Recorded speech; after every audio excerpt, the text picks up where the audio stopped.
미국의 한 초등학교에서 믿을 수 없는 일이 벌어졌습니다. 한국의 중학생들이 식판에 그은 선 하나 때문에 미국 전역이 발칵 뒤집혔기 때문인데요. 더욱 놀라운 건 이 사건이 CNN 특집 방송에까지 소개되면서 미국의 수많은 학교와 호텔들 사이에서 한꺼번에 한국의 특수식판을 구하려는 바람에 대란이 벌어질 정도라고 합니다. 특히 한 유명 호텔 체인에서는 이 식판만 들여놓았을 뿐인데 음식물 쓰레기가 70%나 줄어드는 기적 같은 일이 벌어졌다고 하는데요. 심지어 스탠포드 대학교의 식품안전연구원은 이 식판의 연구 결과를 보고 식품업계의 혁명이라며 충격에 빠졌다고 합니다. 한국의 중학생들은 식판에 도대체 뭘 했길래 미국 전역을 이토록 열광시킬 수 있었던 건지 함께 알아보러 가실까요? 안녕하세요. 저는 샌프란시스코에서 디자이너로 일하는 캐서린입니다. 매일 아침 저는 출근 전에 메일함을 먼저 확인하는 습관이 있어요. 평소와 다름없던 어느 날 아침, 11살 된 딸 에밀리의 학교에서 온 이메일을 보게 됐죠. 환경 보호를 위한 새로운 급식 시스템 도입이라는 제목이었어요. 처음에는 그저 평범한 학교 공지사항이라고만 생각했어요. 이메일 내용은 기존의 플라스틱 접시를 종이 접시로 교체한다는 거였는데 환경을 생각하는 좋은 정책이라고 단순히 생각했죠. 이런 변화는 우리 샌프란시스코에서는 흔한 일이었거든요. 샌프란시스코가 특히 환경 보호에 대한 관심이 높은 편이니까요. 에밀리도 이 소식을 듣고 신이 났어요. 엄마, 우리 학교가 환경을 생각하는 학교가 되는 거예요. 라며 좋아하더군요. 그때까지는 저도 그저 미소 지으며 고개를 끄덕였어요. 환경 보호라는 이상적인 목표에 눈이 멀어 현실적인 문제점들은 전혀 고려하지 못했던 거죠. 이 정책이 시행되기 전 학교는 학부모 회의를 소집했어요. 체육관에는 약 200명 정도의 학부모들이 모였는데 대부분은 저처럼 이 변화를 긍정적으로 받아들이는 것 같았어요.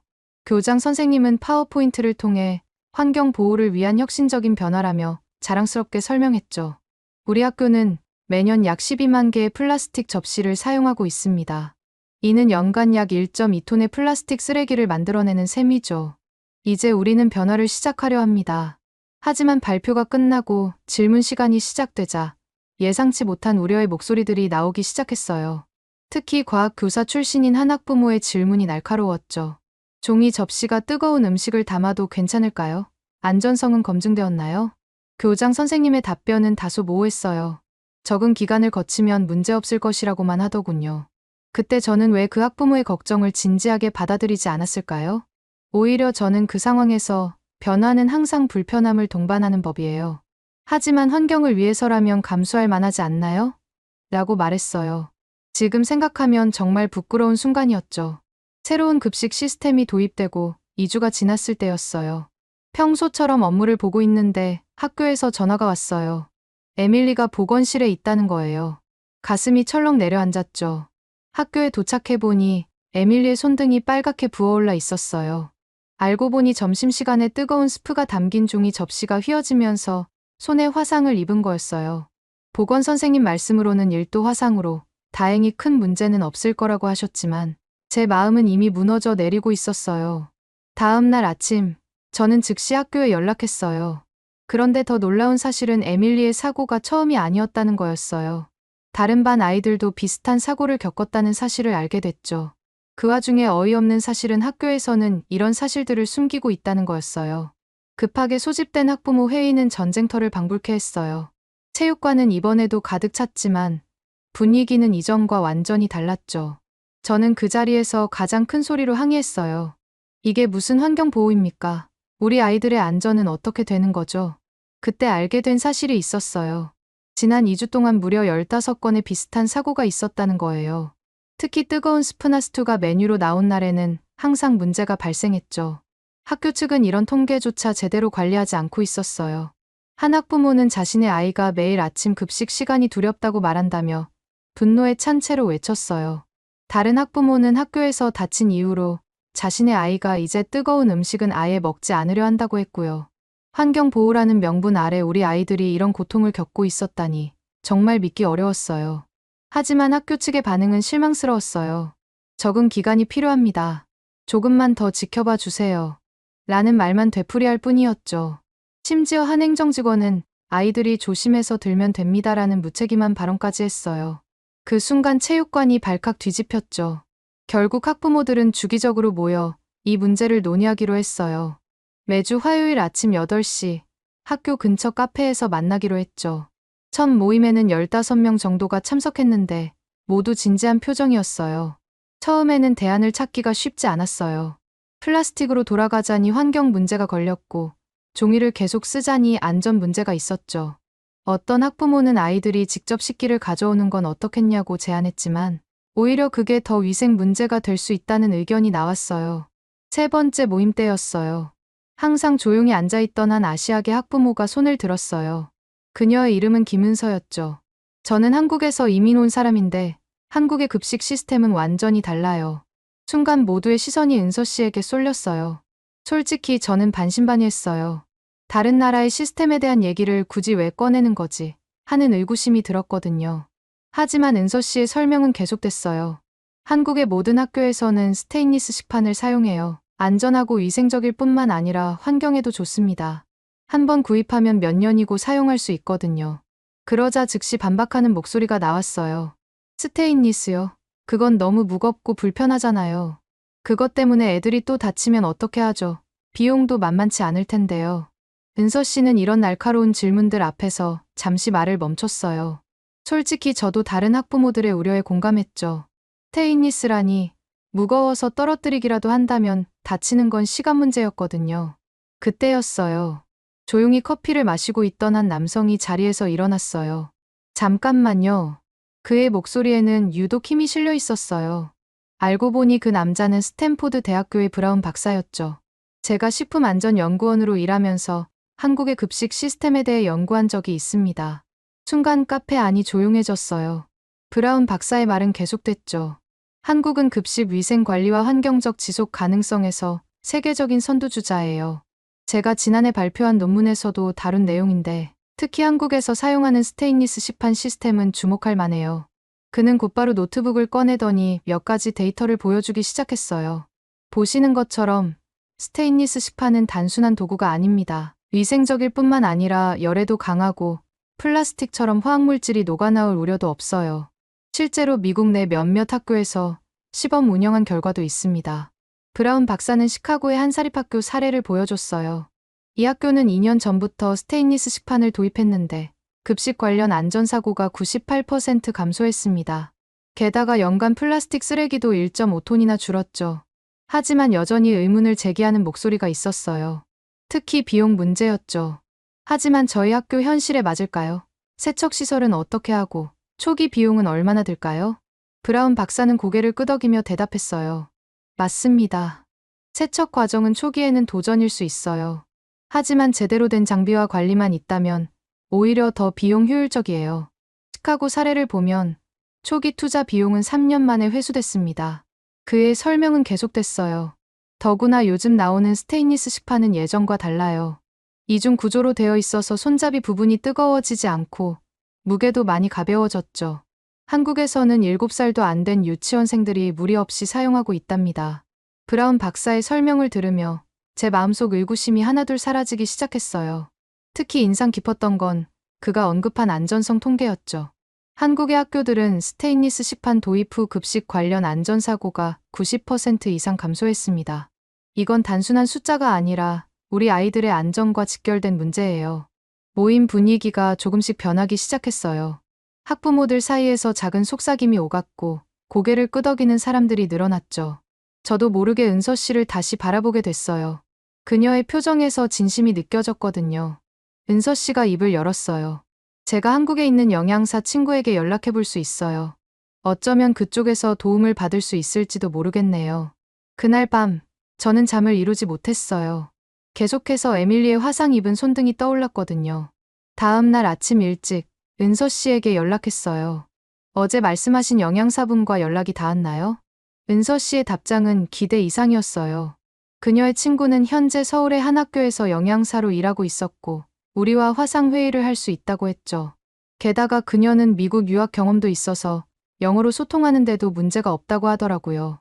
다음 날 오후 3시쯤 카페에서 화상회의가 시작됐어요. 서울은 이른 아침이더군요. 화면 속 영양사 김지은 선생님은 아직도 학교에 남아 있었어요. 그녀의 뒤로 깔끔하게 정리된 주방이 보였죠. 안녕하세요. 저는 영양사를 하고 있는 김지윤입니다. 그녀의 영어는 깔끔했어요. 먼저 여러분 학교의 상황에 대해 자세히 들어보고 싶네요. 우리는 1시간 동안 현재 상황을 설명했어요. 종이 접시로 인한 안전사고, 학교 측의 소극적인 태도, 그리고 환경 문제까지 김 선생님은 꼼꼼하게 메모를 하면서 귀 기울여 들었어요. 스테인리스 식판은 단순한 도구가 아닙니다. 김 선생님이 말을 시작했어요.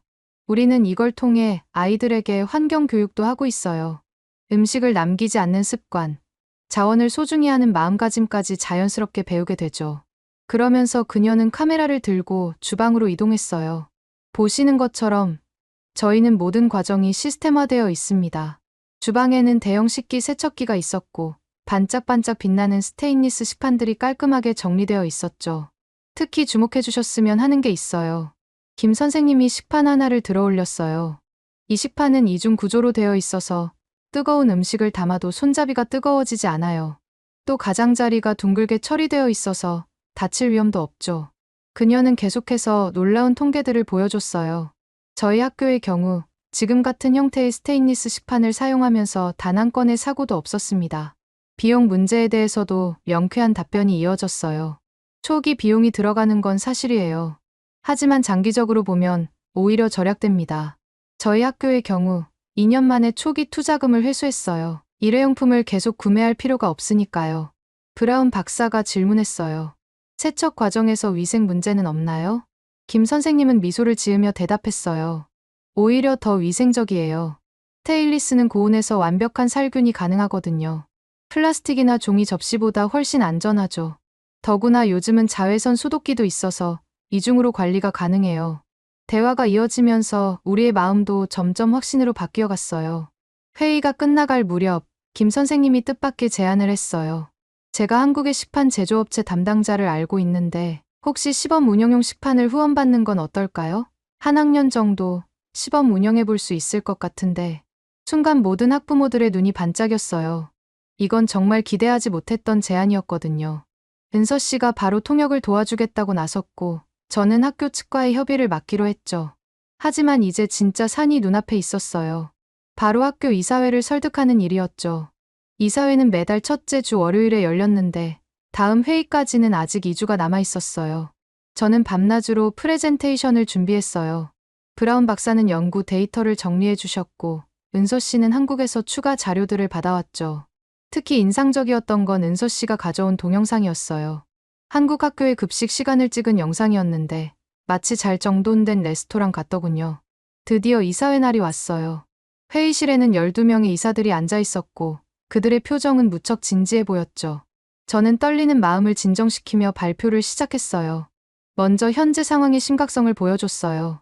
지난 한 달간 발생한 안전사고들의 사진과 통계 자료를 보여주면서 이대로는 안 된다는 점을 강조했죠. 한 달 동안 15건의 안전사고가 있었습니다. 이건 작년 한 해 동안 발생한 사고보다 더 많은 숫자예요. 이어서 스테인리스 식판의 장점을 설명했어요. 브라운 박사의 연구 결과와 시카고 사례를 보여주면서 이게 단순한 실험이 아닌 검증된 해결책이라는 점을 강조했죠. 하지만 예상대로 반박이 시작됐어요. 재정 담당 이사가 가장 먼저 목소리를 높였죠. 초기 비용이 너무 큽니다. 현재 예산으로는 불가능해요. 시설 관리 이사도 가세했어요. 세척 시설도 새로 설치해야 할 텐데 그럴 만한 공간도 없고 비용도 만만치 않을 것 같군요. 정말 난처한 상황이었어요. 아무리 좋은 제안이라도 예산 문제 앞에서는 무력해지는 걸까요? 그때 은서 씨가 조용히 손을 들었어요. 한국의 업체에서 연락이 왔는데 한 학년 분량의 식판을 무상으로 지원하겠다고 하네요. 순간 회의실이 조용해졌어요. 이사장이 안경을 고쳤으며 물었죠. 무상이라고요? 왜죠? 은서 씨가 설명을 이어갔어요. 이 업체는 미국 시장 진출을 준비하고 있답니다. 우리 학교가 성공 사례가 된다면 그것이 최고의 홍보가 될 거라고 생각하는 것 같아요. 이사들의 표정이 조금씩 변하기 시작했어요. 이제 그들이 거절할 명분이 점점 사라지고 있었죠. 마지막으로 제가 다시 한번 강조했어요. 저희가 걱정하는 건 결국 아이들의 안전이에요. 이제 저희에겐 위험을 줄일 수 있는 기회가 생겼습니다. 한 학년만이라도 시도해보면 어떨까요? 긴 침묵이 이어졌어요. 이사장이 천천히 고개를 끄덕이더니 말했죠. 좋습니다. 한 학년을 대상으로 한 학기 동안 시범 운영을 해보죠. 단, 안전과 위생에 관한 책임은 학부모위원회에서 져야 합니다. 시범 운영이 시작되기 전 저희는 철저한 준비를 했어요. 은서 씨와 저는 매일 아침 일찍 학교에 나와 급식실 직원들과 회의를 했죠. 특히 김지훈 선생님이 보내준 매뉴얼은 정말 도움이 됐어요. 시판 세척부터 보관, 배식 방법까지 모든 게 상세하게 적혀 있었거든요. 하지만 첫날부터 예상치 못한 문제가 발생했어요. 급식실 직원들이 새로운 시스템에 적응하지 못한 거예요. 특히 배식 속도가 현저히 늦어졌죠. 한 학생당 배식 시간이 이전보다 2배 정도 더 걸렸어요. 게다가 늦어지는 배식 때문에 학생들도 처음에는 불평이 많아졌죠. 솔직히 그때는 정말 불안했어요. 우리가 너무 성급하게 결정한 걸까 하는 생각도 들었죠. 하지만 포기할 순 없었어요. 이미 많은 사람들이 이 프로젝트에 시간과 노력을 투자했으니까요. 고민 끝에 우리는 김지훈 선생님에게 다시 연락했어요. 화상으로 우리의 배식 과정을 보여드렸더니 그녀는 즉시 문제점을 지적했죠. 김 선생님은 자세히 설명해 주셨어요. 시판을 어떤 각도로 들어야 하는지, 음식을 어떤 순서로 담아야 하는지, 심지어 배식구의 높이까지 조절해야 한다고 하더군요. 저희는 즉시 변화를 시도했어요. 주말 동안 급식실 구조를 조금 바꾸고 배식구의 높이도 조절했죠. 급식실 직원들은 새로운 방식을 연습했고요. 그리고 놀라운 변화가 일어났어요.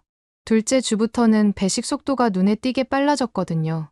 직원들도 새로운 시스템에 점점 익숙해져 갔고 학생들의 불만도 줄어들기 시작했죠. 심지어 스테인리스 시판은 음식의 온도를 오래 유지해줬어요. 플라스틱 시판을 쓸 때는 급식을 먹다 보면 금방 식어버렸는데 스테인리스는 달랐죠. 특히 따뜻한 스프가 나오는 날이면 그 차이가 더 확연히 드러났어요. 학생들 사이에서 이런 얘기가 퍼지기 시작하면서 분위기가 완전히 바뀌었어요. 이제는 오히려 다른 학년 학생들이 궁금해하며 급식판을 사용하는 학년을 부러워하기 시작했죠. 한 달이 지난 후 실험의 첫 번째 통계를 낼 수 있었어요. 안전사고는 단 한 건도 발생하지 않았고 시판 파손도 없었죠. 더구나 학생들의 급식 만족도는 오히려 10% 상승했어요. 스테인리스 시판 도입이 성공적으로 진행되는 것 같았어요. 하지만 어느 날 저녁, 에밀리가 학교에서 돌아와서 한 말이 절 충격에 빠뜨렸죠. 엄마, 오늘 급식실에서 좀 무서운 일이 있었어요. 에밀리의 이야기는 믿을 수가 없었어요. 급식실 직원 한 명이 와플을 남긴 학생에게 심하게 화를 내면서 음식을 남기면 안 된다며 그 자리에서 먹으라고 강요했다는 거예요. 그 학생은 결국 울음을 터뜨렸고 다른 아이들도 겁에 질려 있었대요. 다음 날 아침 일찍 학교로 향했어요. 다른 학부모들도 비슷한 이야기를 들었는지 이미 여럿이 모여 있었죠. 알고 보니 이런 일이 처음이 아니었어요. 급식실 직원들이 음식을 남기는 학생들에게 점점 더 강압적인 태도를 보이고 있었던 거예요. 아이들이 이제 급식 시간이 무서워졌대요. 한 학부모가 말했어요. 우리 애는 어제부터 배가 아프다며 급식을 안 먹겠다고 해요. 다른 학부모도 걱정스러운 표정이었죠.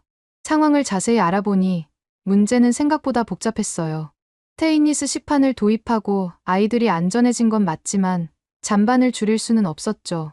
급식실 실장님을 만나 이야기를 나눴어요. 저희도 답답해요. 음식물 쓰레기 처리 비용이 계속 늘어나고 있어요. 한 달 전보다 거의 30%나 증가했다니까요. 이 문제를 어떻게 해결해야 할지 고민하던 중 우연히 학부모 회의에서 힐튼 호텔의 F&B 디렉터를 만났어요. 마이클이라는 분이었는데 그는 학교에 스테인리스 시판 도입 소식을 듣고 일부러 회의에 참석했다고 하더군요. 저희 호텔도 비슷한 고민을 하고 있어요. 마이클이 말했어요. 환경 문제에 관심이 많은 고객들이 늘어나면서 음식물 쓰레기를 줄여야 한다는 압박을 받고 있거든요. 저는 그 말을 듣고 공감해서 마이클과 함께 이 문제의 해결책을 찾아보기로 했어요. 제가 디자이너로서의 경험을, 마이클은 호텔 운영 경험을 살려 전 세계의 사례들을 찾아보기 시작했죠. 그러던 어느 날 밤이었어요. 수많은 자료를 뒤지다가 우연히 일본의 한 기사를 발견했어요. 일본 최고급 호텔, 한국 중학생의 아이디어로 음식물 쓰레기 70% 감소. 제 눈을 의심할 수밖에 없었어요. 기사를 자세히 읽어보니 나리타 힐튼 호텔이 한국에 무지개 식판이라는 것을 도입해서 놀라운 성과를 거뒀다는 내용이었어요. 특히 인상적이었던 건 이 아이디어가 서울의 한 중학생들이 개발한 것이라는 점이었죠. 즉시 마이클에게 연락했어요. 그도 이미 이 사례를 알고 있었더군요. 사실 저도 이걸 말씀드리려고 했어요. 나리타 힐튼의 성공 사례는 우리 업계에서도 큰 화제가 되고 있거든요. 그날 밤, 저는 무지개 식판에 대해 더 자세히 알아보기 시작했어요. 하지만 그때는 몰랐죠. 이때 제가 알아본 것들이 저희 학교를 완전히 바꿔놓게 될 거라는 거요. 자료들을 찾아보면서 점점 더 놀라웠어요. 무지개 식판은 단순한 디자인 혁신이 아니었어요. 서울의 한 중학교 학생들이 심각한 환경 문제를 해결하기 위해 고안한 창의적인 해결책이었죠. 그들은 매일 932톤씩 버려지는 급식 음식물 쓰레기 문제를 해결하기 위해 이 아이디어를 떠올렸다고 하더군요. 에밀리랑 비슷한 나이인데도 불구하고 꽤 정교하게 계산해서 만든 이 식판은 실제로 잔반량이 70%나 감소되는 효과와 학생 1인당 평균 잔반량이 130g에서 10g 이하로 줄어드는 성과까지 보였다고 했죠. 저는 이 방법을 보면서 지금 사용하고 있는 스테인리스 식판에 반영하면 잔반이 개선될 수 있다는 확신이 생겼어요. 다음 날 아침, 학부모 회의에서 이 아이디어를 제안했어요. 하지만 상황은 제 생각대로 흘러가지 않았어요. 선 하나 그린다고 뭐가 달라진다는 거죠? 한 학부모가 의심스러운 눈초리로 물었어요. 이사회의 반응은 더 차가웠어요. 이제 와서 또 식판을 바꾸자고요? 이젠 진짜 예산이 없습니다. 재정 담당 이사의 말에는 단호함이 묻어 있었죠. 그런데 그때 예상치 못한 곳에서 도움의 손길이 뻗어왔어요. 바로 마이클이었죠. 그가 갑자기 자리에서 일어나더니 놀라운 제안을 했어요. 제가 한 학년 분량의 무지개 식판을 지원하겠습니다. 회의실이 순간 조용해졌어요. 마이클은 설명을 이어갔죠. 단, 한 가지 조건이 있습니다. 만약 이 시스템으로 잔반이 줄어든다는 통계가 나오면 그 처리 비용 절감분으로 나머지 학년의 식판도 구매하는 겁니다. 이사회 멤버들의 표정이 달라지기 시작했어요. 이런 반응을 보면서 저는 희망을 느꼈죠. 하지만 그때까지는 몰랐어요.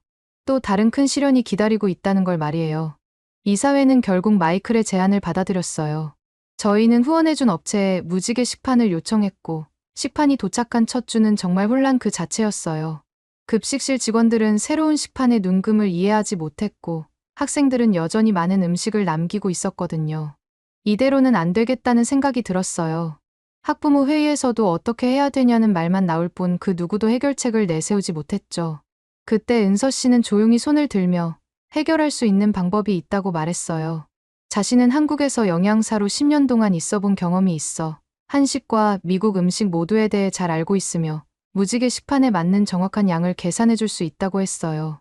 은서 씨가 본격적으로 급식실 개선 작업에 참여하기 시작했어요. 그녀의 모습을 보면서 저는 왠지 모를 예감이 들었죠. 은서 씨는 먼저 급식실 직원들과 1대1 미팅을 가졌어요. 각자의 경험과 어려움을 듣고 해결 방안을 함께 찾아 나갔죠. 특히 배식량 조절에 대한 그녀만의 노하우는 정말 놀라웠어요. 그녀는 각 음식별로 정확한 배식량을 계산하기 시작했어요. 햄버거 패티는 몇 그램이어야 하는지, 파스타는 얼마나 담아야 하는지, 심지어 소스의 양까지도 무지개 식판의 눈금에 맞춰 정확히 계산해냈죠. 일주일이 지나자 첫 번째 변화가 나타났어요.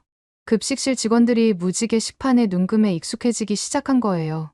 더 이상 혼란스러워하지 않고 자연스럽게 적정량을 담아내기 시작했죠.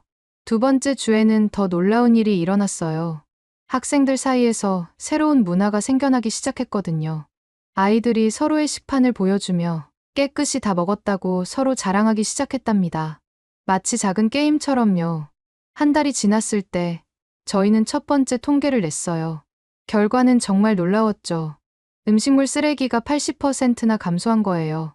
이사회도 학부모들도 이 결과에 깜짝 놀랐어요. 그런데 이게 끝이 아니었어요. 어느 날 마이클이 흥분된 목소리로 전화를 했어요.